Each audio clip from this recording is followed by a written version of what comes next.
I said Islam is concerned with more than yourself. Remember that? Islam by definition is concerned with more than yourself.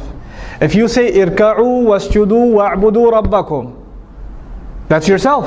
Make ruku', make sujood, be in a state of ibadah. But when he says waf'alul khair, do good, good helps who? Others.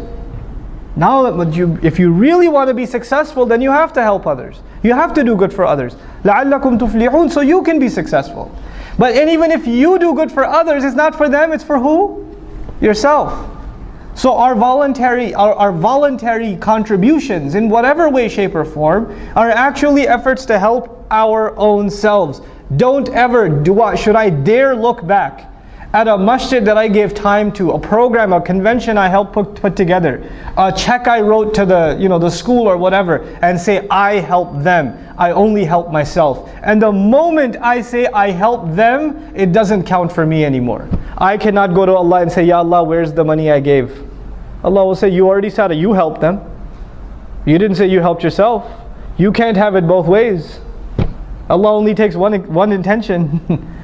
So if you're going to give, whether you give time, whether you give money, whether you give effort, whether you give suggestions, if you're going to give, you better only expect returns from Allah. You expect anything from anyone else, Allah doesn't like to share intentions.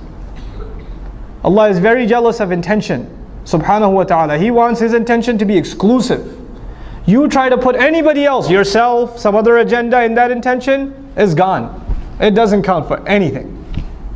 So you know how sometimes in Islamic organizations, especially because so many of our organizations are donation dependent. Masajid are donation dependent, schools are donation dependent, right? Da'wah organizations are donation dependent, publishers are donation dependent. People write a big check, somebody writes a $20,000, $30,000 check or something. And then all of a sudden shaitan comes to them first of all and says, Mabruk. And then he says, hey, by the way, why don't you give them a suggestion about the color of the carpet?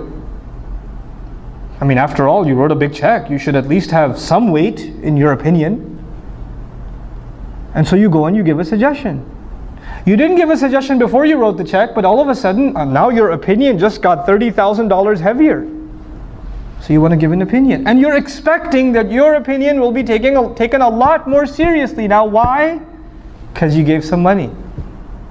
Then your intention for giving the money was not Allah anymore. It was just to get your opinion to weigh a little more. That's all you will get out of that sadaqah. That's all you'll get. Is it worth it? Think about that. Just think about that. Before you ruin the sadaqat you give. In any cause. Wallahi, in any cause. Don't tie your contributions to expectations. If you want to have expectations, have them with Allah. Personally, when I ever write a sadaqah check, I just to remind myself, I just write a little word on top. Ma naqasa malum min sadaqatin. Mal never goes down by giving sadaqah. I remind myself who am I giving sadaqah to and which I'm actually depositing in my akhirah account. So I remind myself the withdrawal is going to happen after I go in the dirt. So I don't expect any withdrawals yet. You try to withdraw now, you won't get anything there. I want to make sure I get that across to all of you, inshallah ta'ala.